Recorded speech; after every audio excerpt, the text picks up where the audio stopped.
Today's episode is Ned Flemkin breaks the fridge and throws it at his mom/grounded. God, I hate my parents so much. Why? Because they keep grounding me for stupid dumb reasons. I want revenge, but how? Bingo. I'm gonna break the fridge. Ha ha ha ha. Let's do that now. Now let's break that fridge.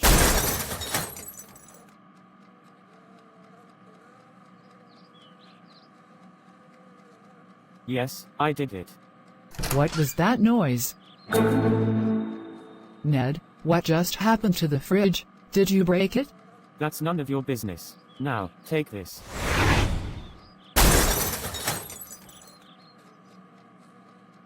Ouch. Ned, you just threw the fridge at me. Well, that's what you deserved for grounding me. Honey, what happened? Oh, Ned just broke the fridge and then he threw it at me. Ned,